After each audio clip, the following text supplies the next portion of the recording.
Sound check 1, 2, 3, 4.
Good evening. My name is Hank Stevenson. I'm the editor of the Arizona Agenda, a daily newsletter about Arizona politics and government, and I'll be the moderator for this evening's debate.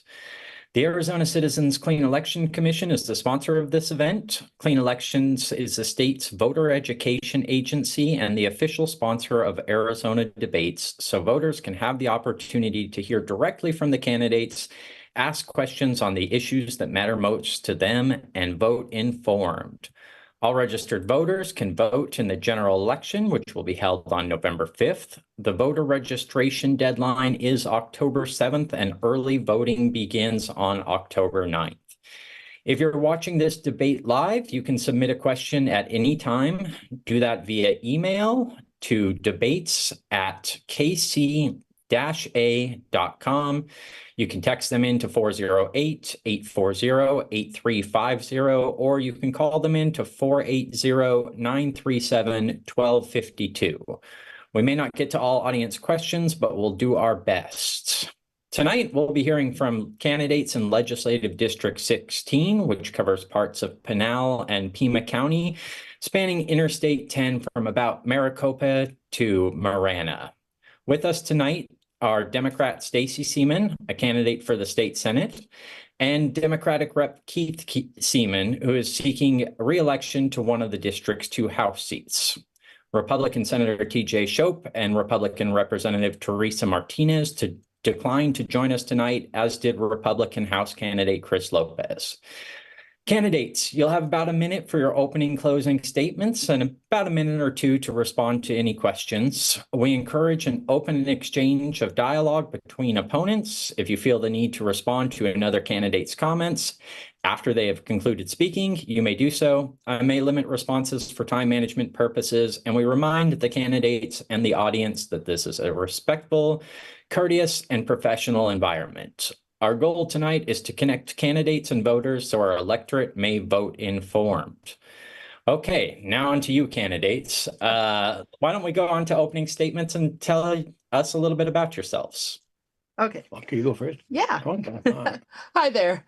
My name is Stacy Seaman, and I am running for the Arizona Senate here in Legislative District 16.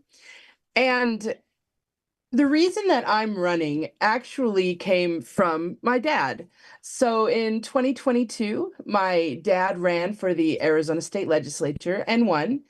And of course, I helped him with his campaign. And during his entire process of the campaign and then being involved in the legislature, I was fascinated and I watched and I learned. And I didn't just learn about how the legislature work, how to campaign. What I learned is that anyone can run. And I have been an educator for my entire life. And I've just was so tired of what was happening to our schools in Arizona that when I saw my dad run and be successful and be in the legislature to make a difference, I realized that I could do that too. And that's why I'm running, to make a difference in leadership here in Legislative District 16. Thank you very much. How about you, Representative? Yeah, I have a similar story, but I've obviously been involved in the party longer than she has. But in 2022, there was nobody running. And so I was approached by the party and some friends say, hey, there's nobody running in the House. You've been active in the party. Why don't you do it? Well, after some soul searching, I said, well, I will. But again, the same thing as she's saying, I've been an educator in Arizona for over 40 years. I was a teacher, principal, county school superintendent. But especially when I was a teacher, I saw the funding go down considerably. And I also sat on the Coolidge School Board, where I especially saw where we lost teachers. We couldn't hire teachers because they couldn't get the salary that they deserve. They would go to other places. So I said, well, that's silly. That's ridiculous. So then I ran with that experience and worked in the education caucus to get more money for funding for school, teachers, the other school facilities, and then to get some of the other things. So I'm running for re-election, and hopefully we can get some of these things done. All right. Let's start off with you, Representative. I want to ask a little bit about, you've spent one term in office, you're running for your first re-election. What were your biggest personal victories during your first term? Since we were the minority, we didn't get many of our bills passed. But I think my personal victories, goals, were working with the Democratic caucus and across the aisle to get some of these important bills passed. Education, not so much money, some water bills, statute that affects the entire state.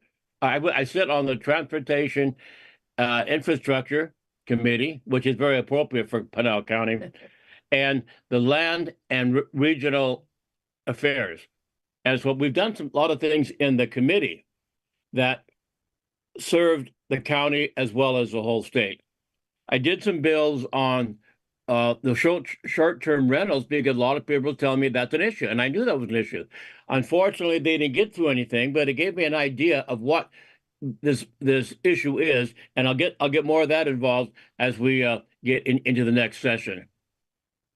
Well, and let me ask a little bit of a follow-up. What were your biggest disappointments? Coming into the legislature, having served in some public office before, but probably not such a highly partisan, big group of people. I think that's what I think you just said it. Not partisan or partisan. I thought it would be friendlier. I've learned that. I mean, I'm not the people are friendly, but they don't agree. I mean, the Democrats and the Republicans, I expected that, but not so divisiveness as I saw. That was disappointment. That we would have some really good bills that served the districts and the whole state, but they would get lost in the committee, not even be read because it was partisan. That's my biggest disappointment, I think. Excuse me. And Stacy, if you're elected, what would be the first piece of legislation you would introduce, or your, main priority for the year?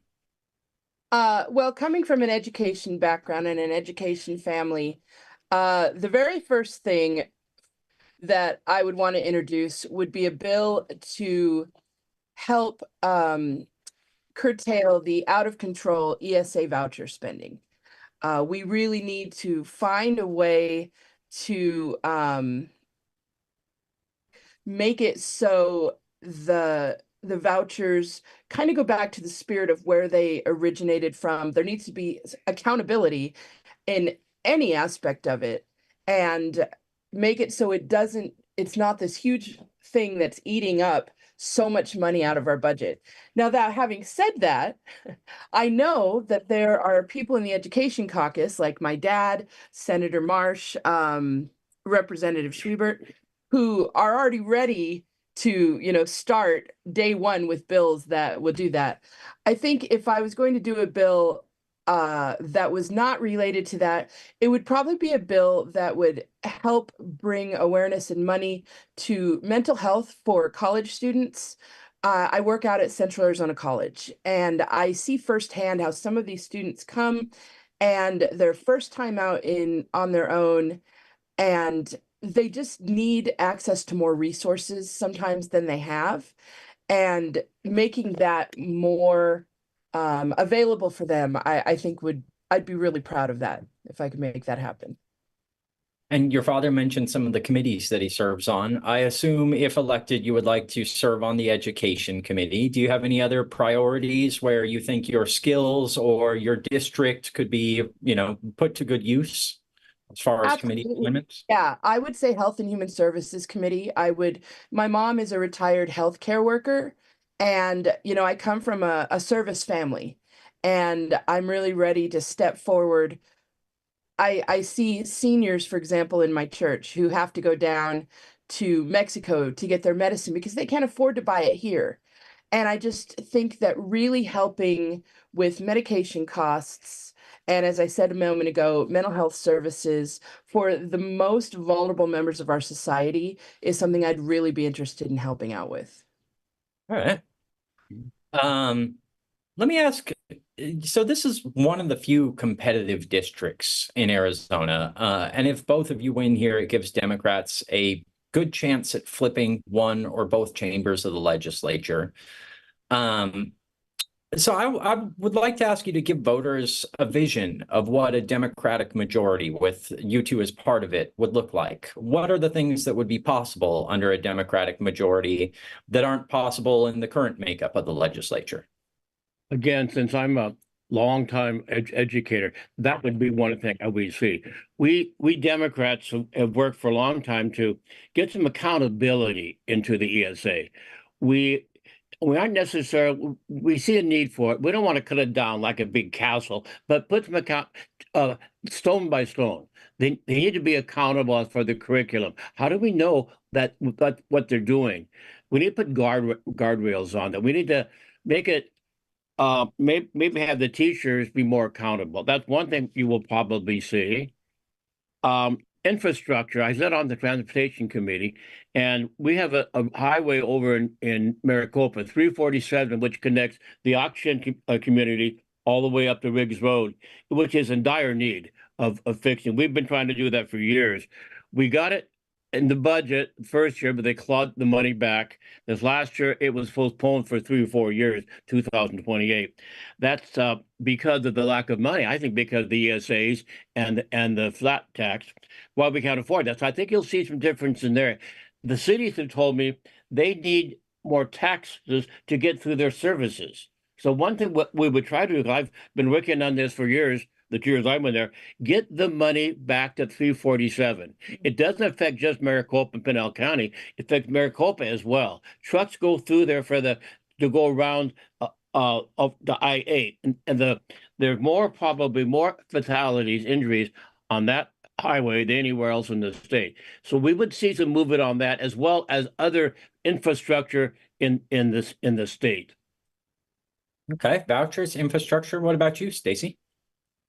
You know, it's it's interesting because I look at the things that my father and his colleagues want to bring forward, and you know, if we had the control of the legislature, excuse me, and like he said, if we were able to cap the uncontrolled spending of the ASA vouchers and the flat tax, and we had the money to do things, I'm very excited about the way we'd be able to help people.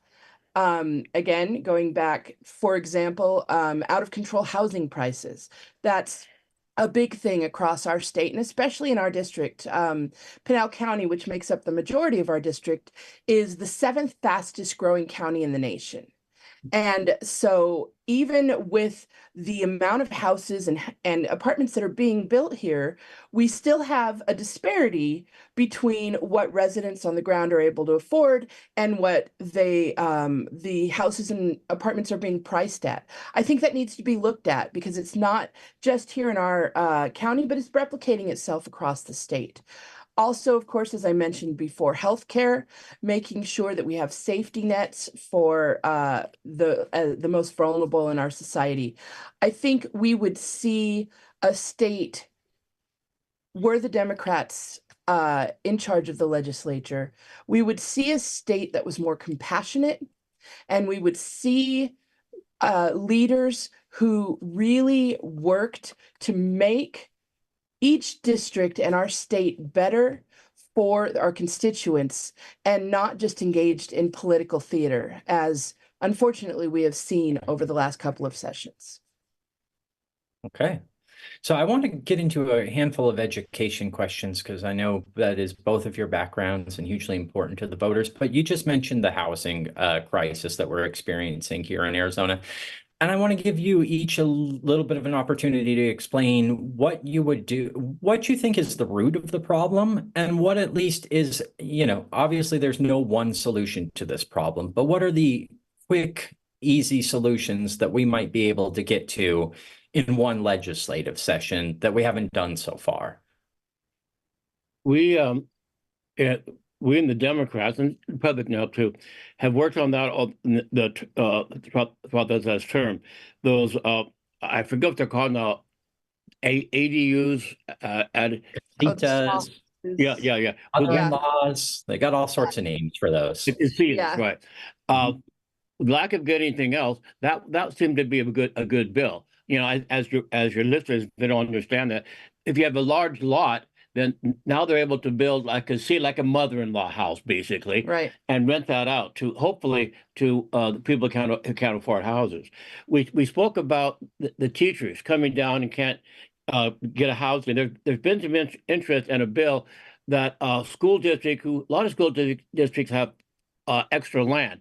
They're not using it right now, but that one thing they might be able to do is build housing for the teachers. There's a lot of controversy about that, but that's, for example, if you have a teacher in Stanfield, over about 30 miles, it's a long way from, there's no housing there, so they can live right there. That's possibly one thing. The planning and zoning, maybe change that a little bit. There've been some bills that I've opposed because the city don't want to do that, but there must be some compromise to allow not short term, but affordable housing to be built in the cities that are now there. But there's a lot of things we can do. Bring people in who build tiny houses. There's lots of ideas on doing that. Well, we just have to find the right one, negotiate, and then get it in. It seems a simple thing to do, but in Phoenix, especially Maricopa County, all my colleagues have hundreds and hundreds of people as constituents who can't afford a housing. We're trying to get big, as Stacy said here, in District 16, especially in Casa Grande. Maricopa is the largest city now in our district. They're thinking now about getting some affordable housing. They're working through the city management, say, okay, this might be a good place for that. Cities need to work on that in the forefront before they go to the legislature and get a lot of good ideas. That's one thing we're going to work on, though, when we get elected. I think adding to that, like my dad just said, I think one of the most important things is being open and thinking outside the box, and then also seeing what's already being done and not needing to replicate those efforts. There are plenty of private and nonprofit organizations who are working on the housing crisis, and going to those experts in each of the districts and finding out what is working. It's a multi-pronged approach, I think, that needs to be done. And it's really important to, what is that old saying, where you put your attention, that's where your energy goes, something like that. I don't, but I think it just has to be, people have to put their attention to it. We have to, work together in the legislature with the cities, with the governments, and be serious about it. And with the nonprofit organizations and with the builders, and making sure that across the board that, are there incentives for offering lower cost housing? Are there other things that need to be put in place? I think there's a lot of different ways to explore the issue. And one of the big ideas at the Capitol this year was kind of restricting cities' ability to do restrictive zoning. So saying that cities can, if a property is zoned residential, single family, X, Y, and Z has to happen, and not allow cities to do more to restrict those things. I think we just heard your father voted against that piece of legislation. Which begs the question, is there anything, one, do you disagree with his vote on this? And two, is there anything where the two of you disagree? There's definitely areas where we disagree. But before I answer that question about that specific vote, I do have to say, and I actually just said this to someone else this afternoon, my dad and I have so much in common, being raised in a household, being in it of helpers and of service, and being an educator, it really informs our viewpoints so much that really, I would say, 90% of our views are probably pretty similar. Now, as for that particular vote where my dad voted no, I do understand why he did, because it was at the behest of some of the communities within our district. And I think that's the part that's so important, is balancing that, being in touch with the communities within your district, what's best for them, but then also what's best for the individuals. I think that if that particular bill wasn't working the way that it needed to work to be voted yes upon, that there's ways to improve it and come back. Okay, so that didn't work. What can we do? Let's make it better. Let's bring it back to the drawing board. Yeah, on that bill, the one you're talking about is the bill would have mandated cities with 75,000 or more people. We have one of those now to go back, change the entire zoning. Yeah. And I didn't think I was right. I think the legislature shouldn't be making cities do that. What we talked about before, come before they build the new property. And I think cities are doing that. Maricopa is doing that. Casa Grande doing that. They've got some property that they are going to put houses on, but now before they do the restrictions voting and the policy, they're changing that the ground I'm getting confused. They're changing the zoning before they build the houses, so they might have some affordable housing here, rather than going up and say, okay, Maricopa, you've got all these planning and zoning here restrictions. Oh. We want you to take them away. I don't think that district should do that.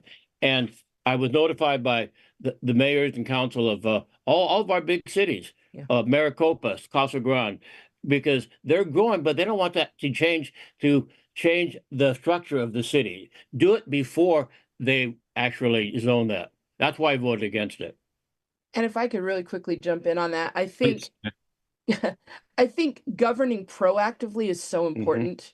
And I think that's something that's perhaps been missing leadership wise at the legislature, especially in our district over the past however you want to look at, going retroactively and saying, this is the new standard and we're all going to change it.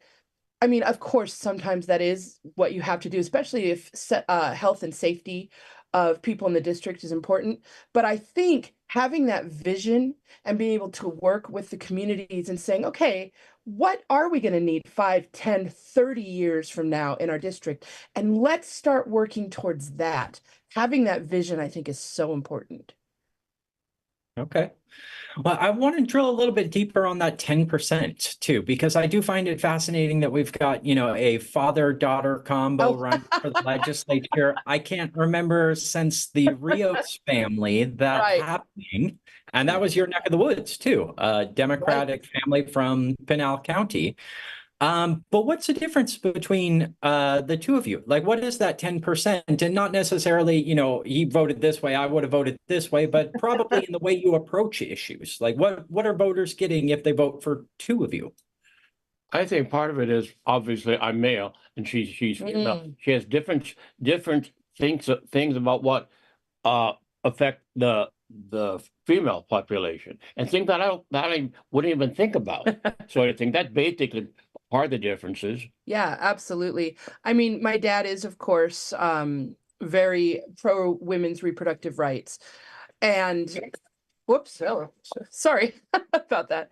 But yeah, and I think too, generationally, there's a few differences, that my dad grew up in a generation where, and tell me if I'm wrong, but I think the Democratic vision was a lot more, what's the word I want, fluid. By the time that I was coming around, things were already becoming really fractured. And so you had to kind of fight a lot more, I feel like. Well, although, you know what, you were around in the 60s. I tell my audience that. I mean, he was you were marching up in Berkeley. At Berkeley. Yeah. So now that I say that, I guess that's probably not true. You lived in some really divisive times. I don't know. I just think that sometimes I hesitate to say that I'm more progressive than my dad because my dad's super progressive. I don't know. Well, I think part of the issue too, get off that too, is there have been several bills to curtail the children on the computers and like some of the technology bills and stuff. See, I understand that, but it was good for me because when I learned it, but Stacy may understand more about the issues on that. So we'll probably do is just go, okay, should we then ban children to internet? How do we do that? She may have different issues on that. She'll probably vote for it, but we're going to be able to discuss it and say, okay, I didn't Ban understand. children from the internet? Well, they know that they have, that's one of the bills, not the internet, but they can't do certain things. Oh, I see. know, Make it more right. Yeah, but Safety.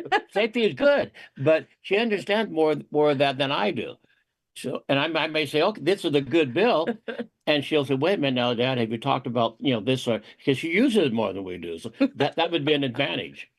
I think what we're discovering is we probably actually have less than 10% that we disagree on. That's I'm funny. glad I asked, though. That's interesting to just hear you two talk through that and think through that about different skills and focuses and just takes on things. Yeah, we do have some interesting dinner discussions, especially when my mom gets involved as well too. Or on the way to Canvas. On the way to canvassing or events and all of that. I was going to ask about your biggest fight on the campaign trail, but we'll save that for later. Yeah, right. Yeah, maybe for the next time. All right, let's get back into some education stuff. Both of you talked a lot about vouchers and what you would do with vouchers. And I think I heard accountability measures, and I think I can assume that's about what we can spend voucher funding on. We've seen a lot of controversy over jet skis, Legos, what have you. Probably also talking a little bit about fingerprinting fingerprinting teachers at schools that receive vouchers, standardizing curriculum. But the real question I want to ask both of you is, if given the opportunity, would you vote to roll back the voucher program to that pre-universal level when it was available to students in DNF schools, students with disabilities, et cetera, et cetera? If that was on the table, would you vote yes or no? I'm going to actually start. At this point, personally, I would not vote to do that yet. I think we don't want to yet throw the baby out with the bathwater. Let's start with the accountability portion. Let's pull back, make it a serious program, make it so we have the ability to, like you said, fingerprint the teachers, make sure that the curriculum is legitimate and that the things being purchased are important. I do understand the impetus behind the question. I was speaking with a woman on the campaign trail whose daughter had attended public school and was deaf and blind. And eventually it became pretty apparent for her and the school district that they were unable to really help her with all of her needs.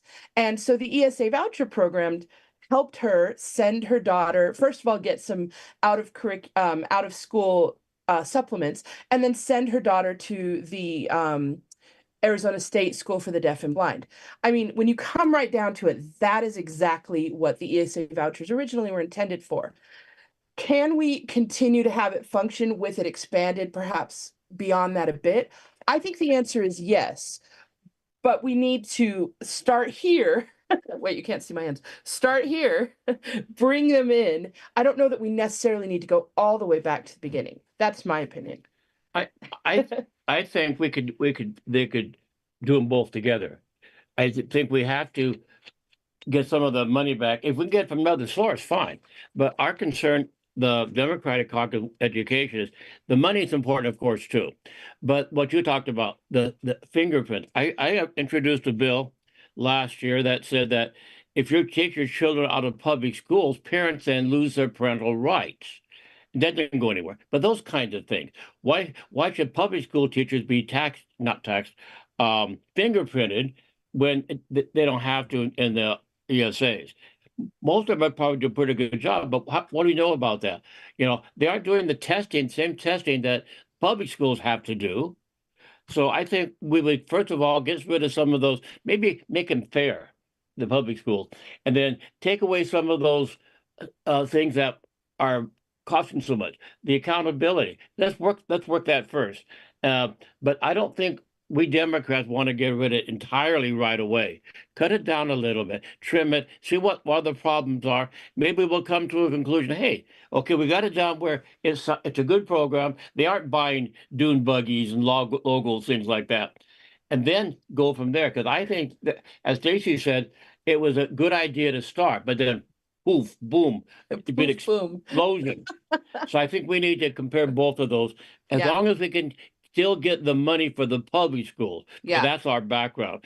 Like I said, when I found the Coolidge School Board, we lost teachers middle of the year because they can no longer do teaching there because the money was taken out of our schools, thousands and hundreds of thousands of dollars to pay for something else. And that's an issue that we want to solve. Okay, so let me ask too, the kind of ties together. How much do you think a first-year teacher in your school district should earn? And what are they earning now, if you know? Test your knowledge. Yeah. You were teaching more recently than I was. So actually I was just looking this up in one of the local school districts, and a first-year teacher, and again, well, no, that's not true. Actually, yeah. So a first-year teacher coming in, the school district I was particularly looking at was $48,000 a year. Which, on the surface, you look at that and you're like, well, that's pretty decent wage until you look at everything that's involved, until you look at all of the planning that happens outside of the school day. You look at the responsibilities. This is a professional position that requires a 4-year degree, and we need to make sure that we are keeping up with the, whoops, hello.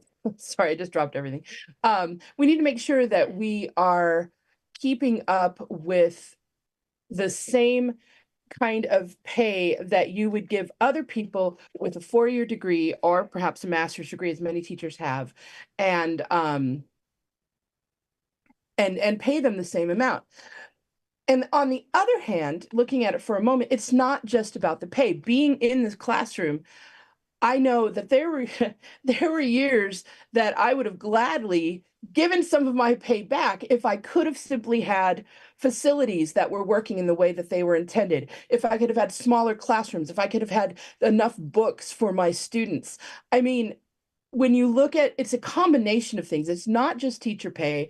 It's not just the fact that in some of these districts, the facilities are crumbling around them. It's not just the fact that our classes are overcrowded. When you put all of that together, along with the long hours, the professional responsibility that teachers have, it's just a whole package of not enough. And we have to address that. And it's not just the teacher, although all that's very important, but it's the parents, it's the libraries. That's the bill we had, you probably know what it is. It was introduced by the Republicans. It was a trap bill, I call it. It was to give teachers quite a few more dollars a year. Sound good, but it didn't include anybody else.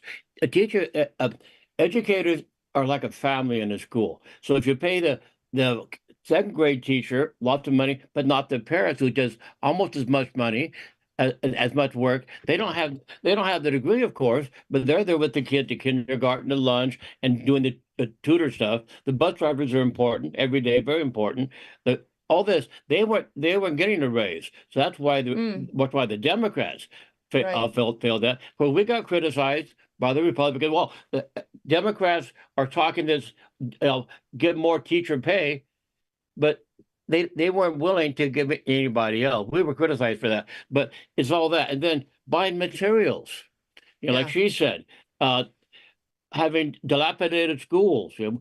Schools have to go out now to a bonds election for billions to millions of dollars paid over 10 years just to build a bathroom or something. So maybe we need to go back to the school building committee. They're still there, but they don't exist with as much money. So it's all that stuff. And I agree with her about 48,000. That's probably average. Some are paying less, and some are paying more.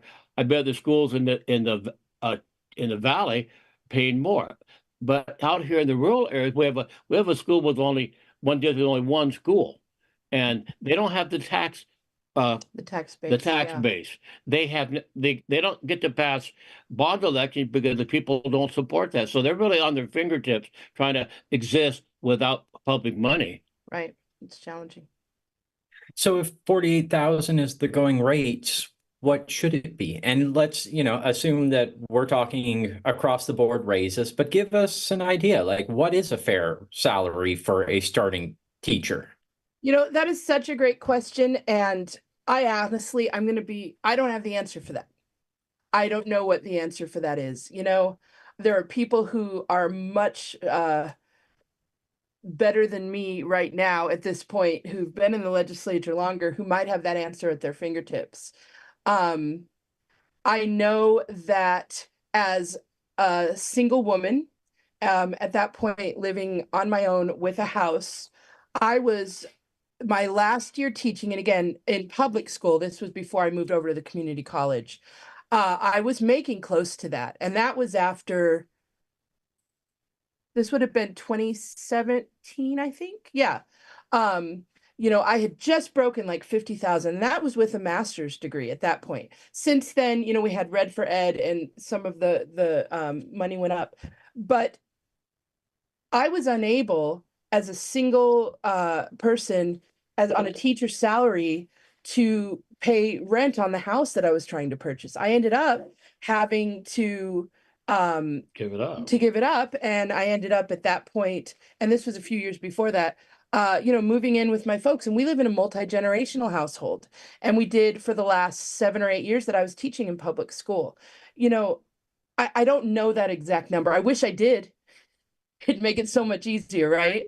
To be like, it needs to be this amount. But yeah. I think school district, and a lot of them do this, get comparative rates for other school districts.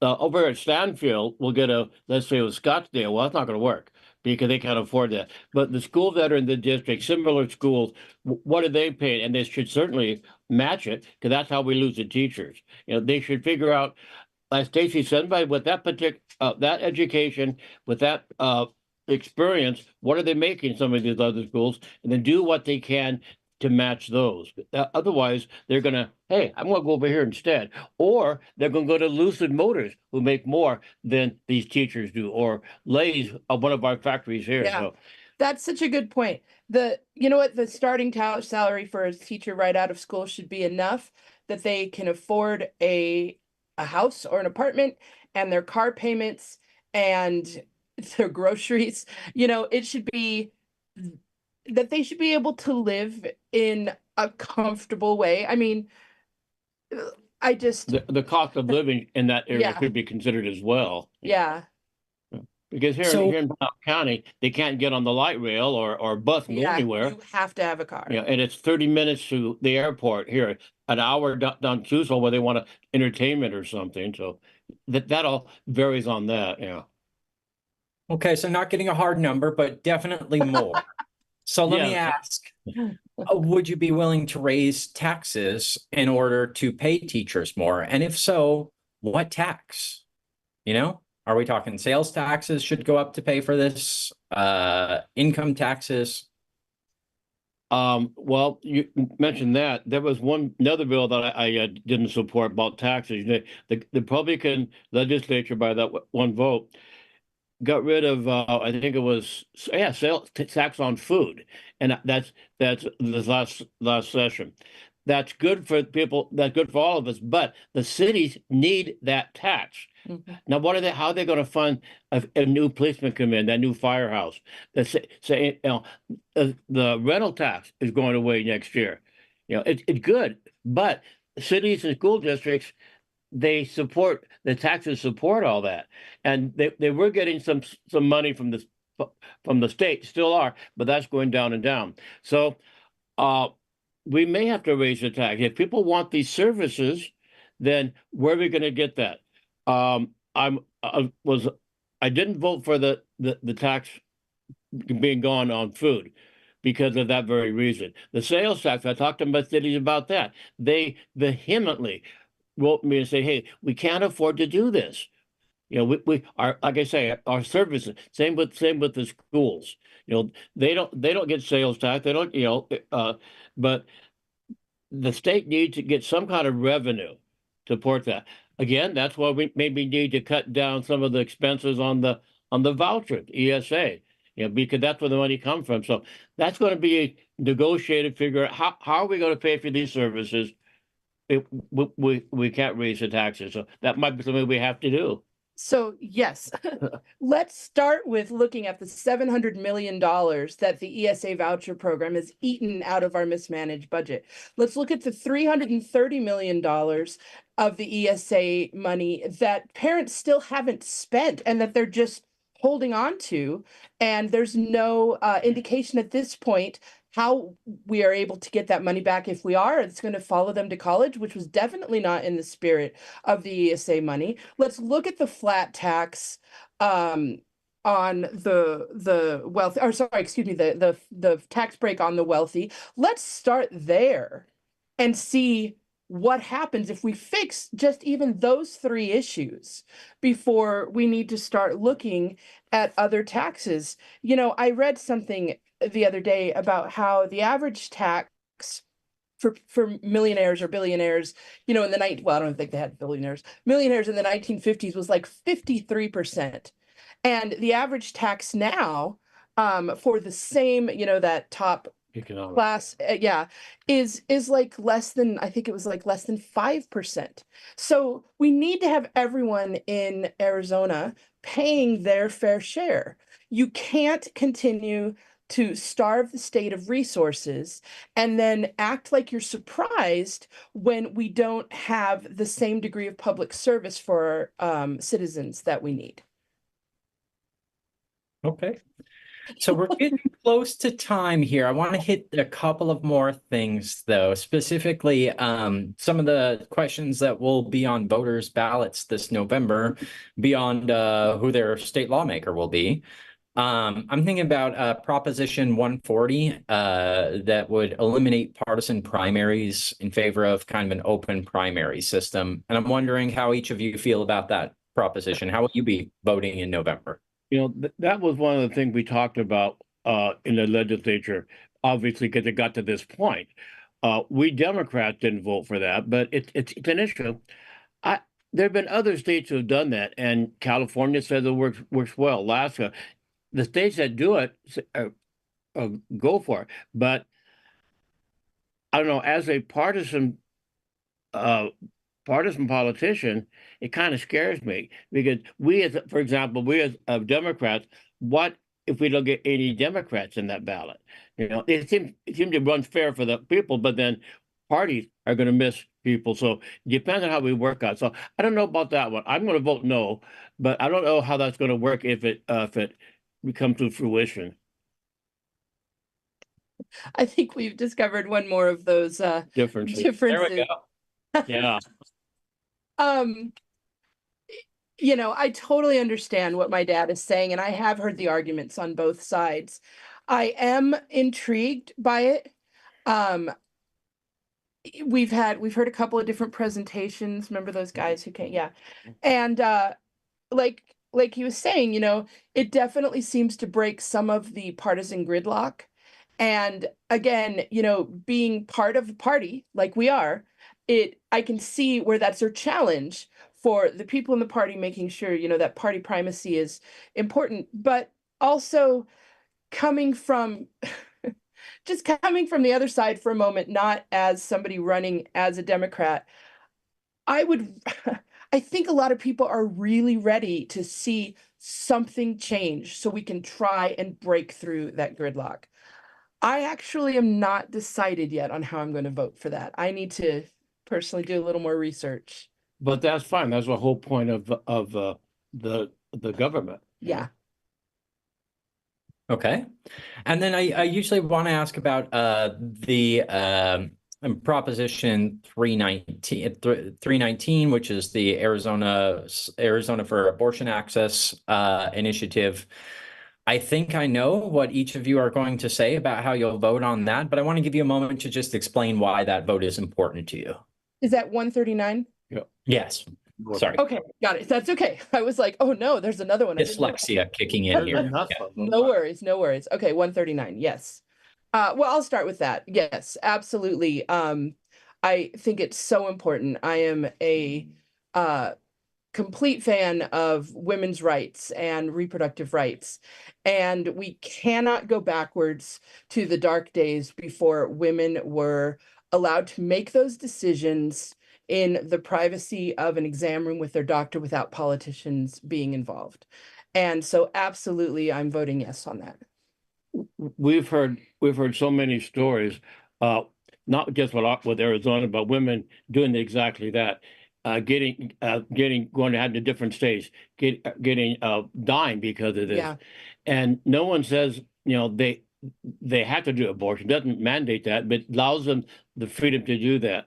The original bill was to even imprison and lock up doctors who do abortions here in the state. Luckily, I don't think that's part of it. Yeah, I agree with Lacey on that. As I've always been pro-choice for women for uh, their only health care on that. So I'll be. Matter of fact, we both signed the petition when we had the ability to do that. So I would vote on that as well. Okay, let me sneak in one more question here.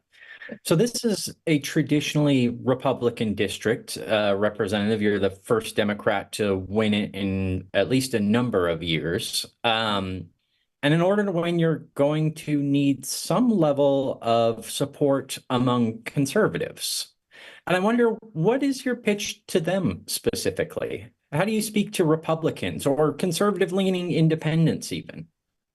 I think I started my campaign out with the issue we just talked about. But when I started last year, the Roe v. Wade had just been pulled down, and that brought a lot of people in. I think when I go to doors, when I go to doors and they ask about that question, I don't know necessarily what their party is. I find out later it might be other or undecided, but that's one of the issues. And we've also found out that education is one of the issues. Again, when I go to the doors, the vouchers have got bigger and bigger, and I said, "Well, do you have kids?" Well, yeah, I do. Are you aware of the? Oh, yeah, I'm aware of that sort of thing. I don't know what this person going to vote on, but they are concerned about taking the money from the public school because they have kids and they've seen that, and that's been successful. And of course, going to door to door for thousands of doors during the district, and sending out brochures and things. I think when they find out what we believe in, besides, uh, I believe there should be another viewpoint. Whether I lose or not, we've got our more progressive, democratic point out there, which I think this district needs to hear. There are a lot of people out there who are not Democrat necessarily, who are libertarians or independents, say, "Hey, I like what this person's saying, even though I may not vote for Kamala Harris. I like what they're saying down here, my local district," and that I think is going to make a difference. Okay, Stacy, any thoughts? When they did the redistricting in 2022, it actually kind of evened our district out a little more. So we have the largest group is a third identifying as Republican, then about a third identifying independent, and about a third identifying Democrat. And of course, within that independent group, you have left-leaning or right-leaning, et cetera. And so I think that at this point, it's almost a misnomer to consider ourselves a purely red district. It's purple. Yeah, it's purple. And which I think is delightful, because that's when you get into the really interesting part of the middle. I think the majority of the people in our district are all right here in this bubble in the middle. I know that my dad and I are. And then you have some people who are way over here and some people who are way over here. The issue is that when you are only represented by one party over and over and over again for 30 odd years, or in the state legislature 58 years, then that party gradually can drift one direction or the other, leaving the rest of us who are more towards the middle and centrist a little lost and not completely being represented. And I think that's what's happened in the past in our district with some of our current elected officials. And so I think that what I would say to conservatives, to independents who lean on the conservative side, is that we are more alike than we are different. That we want the same things here at the state level that you want. We want good schools, we want infrastructure, we want roads. I mean, we live in this district, we work in this district, we shop here. We are not, just because we are Democrats, we're not anti-business. Of course We don't want to defund the police. We don't want to defund the police. This is our community. And so it's laughable when, you have these huge statements and trying to paint stereotypes. And when we go to doors and when we meet independents or even Republicans, more often than not, we end up with those things that we can agree on. That's what politics used to be in our country before it became so divisive. That, you could have, okay, they don't agree on this, we don't agree on this, but at the end of the day, we want to come together for what's best for the people in our communities. And that's what my dad and I want. Okay, well, we covered a lot of ground tonight, and we are running out of time here. So why don't you each take a few minutes to give voters your final word? You'll start? Well, I just went off, so Okay, sure. yeah. Calm down a little bit. Yeah. I know, right? I think my final word is a lot of what I just said, and that simply there are a lot of people in our district with a lot of different viewpoints, but as I said a moment ago, at the very foundation, we are the same. We want safe communities. We want good schools. We want to attract businesses. We want to make sure that we have the water that we need in our district for both agriculture and housing. And we want to be able to move forward in a way that makes sense for the majority of the people in our district. Mm-hmm. It's my opinion that has been lacking in the leadership at the state level for our district for a while. And as a candidate, I'm here, I'm on the ground, I am very accessible, and I am ready to go and lead our district in a new direction into the future. As we've said this whole interview, we need to present another side of the issue, the other side of the line. What we can do as Democrat, even though we're Democrat, we have the similar ideas. We just believe a certain way. Remember, I'm an educator. I was a teacher, superintendent, all these things in the state of Arizona. So that's my passion is education. Whether or not we're able to get rid of the voucher, doesn't matter. Still need funding for the schools. Mm-hmm. That's one vehicle. I'm a veteran. I was in the Army and the Air Force, so I understand that issue. I'm experienced. I've done a lot of jobs. I've built in a lot of people. Yeah, too many sometimes. One thing I want to talk about to the Democrats in our district who are listening. We have a strategy called single shot. That's right. There are 2 votes for representatives, but if you want me in there, just vote for me. Single shot. Just vote for Keith Seaman. I get the vote, and the other person doesn't get it. It can be a successful strategy. I have the experience. I know the contacts in the legislature as to what we can do. I'm very aware of what's going on in Maricopa on the streets on 347. I was part of that discussion as well. So if you want the experience and a different viewpoint, single shot me. And I appreciate. I want to thank you. Oh, huge thanks. Thank the Clean Election Committee, and you as a moderator. We really appreciate having the opportunity, even though our opponents weren't there. I don't know what they should have been here, but they're not. Beside the point. So I appreciate the opportunity to give us what we think and the job we would do. So thank you. Absolutely, thank you so much.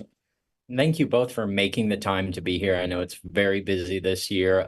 You probably have plenty of people trying to get your attention right now. So thanks for taking the time to talk to the voters a little bit. And to the voters who are watching, thank you all for taking the time to watch tonight's forum and inform yourselves ahead of the November 5th general election. And please visit azcleanelections.gov for official, accurate voting information. Thank you both again.